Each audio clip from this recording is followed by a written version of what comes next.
Oh my gosh, hello teachers. Can you believe it is already May? Holy smokes. Hello. Welcome back to the Lesson Plan Toolbox, Classroom Management by Design for the Primary Teacher. This is a space where we get real about classroom life and talk about the things that they didn't teach us in college. I'm Lauren, and today we're diving into one of the biggest stressors this time of year. When the structure fades, the behavior starts to get wild and your patience is hanging on by a thread. Yup, we're talking about the end of the year behavior regression and burnout. If your students are acting like they've never heard of expectations and you're secretly wondering how you're going to survive the next few weeks of school, you are not alone. So take a deep breath, grab your iced coffee, and let's just jump into this. Okay, so here we are. Let's just name this for what it is, because naming it is going to give us power. So by late spring, right, the routine starts slipping and students are just over it. And you're probably seeing behaviors you thought were long gone coming back. The talking out, the wandering around the room, the tattling, the teasing. It feels like everything you've worked for all year is just unraveling before your eyes. But here's the truth. This behavior regression is normal. Students can feel that the year is ending, that change is coming, and many of them, that's kind of a scary feeling. Their little nervous systems don't always have the language to say, I'm worried about what's next. So instead, they push buttons, they test your limits, and they're going to act out. You know what that means? They feel safe with you. They're unraveling in front of you because you've created the space where they can and they feel safe to do so. And you're burnt out. You're exhausted mentally, physically, and emotionally. You've taught your heart out all school year.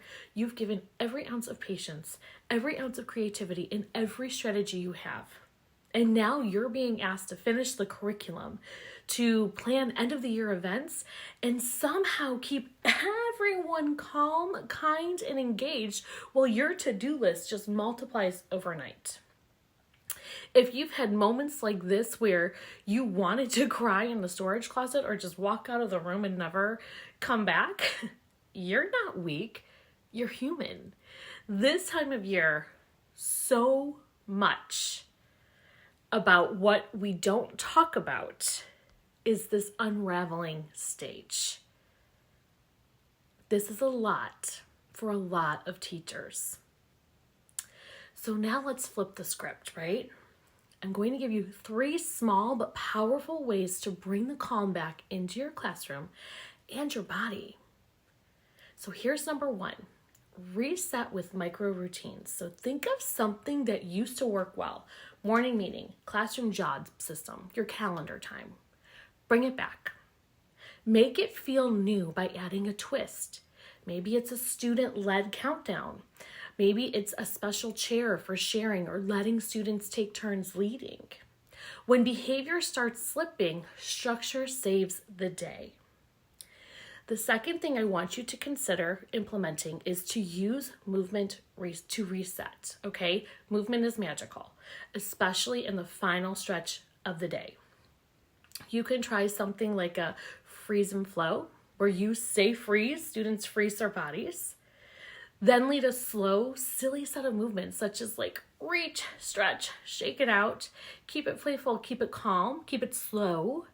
This is going to work better than yelling over the chaos, and it's good for everyone's nervous system, including yours.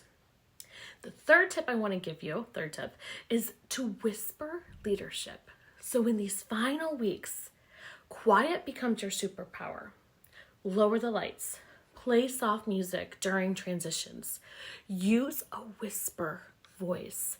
Model slow movements. When energy is out of control, your stillness becomes the anchor. Calm is contagious.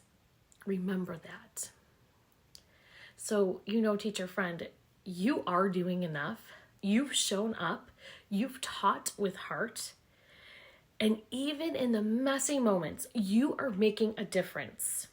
Remember that the way your classroom feels matters more than how much curriculum you finish. And we're going to get into that in a couple of weeks. So if you need to slow it down, do it. If you need to revisit expectations for the 10th time in a day, do it. If you need to protect your peace and play that calming music during cleanup, do it. Repeat after me.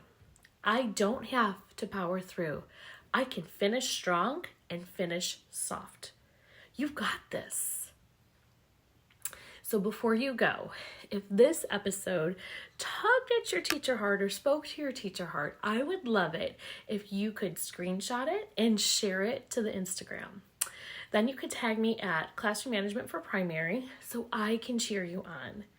And if you're craving more classroom management support, check out the show notes because I have linked our website right in there where we literally are gearing up for the 2025-26 school year to empower teachers, give you the systems, routines, and classroom structure to put in place to have a calm, peaceful, powerful classroom management system, which is going to encompass systems, routines, behaviors, communication.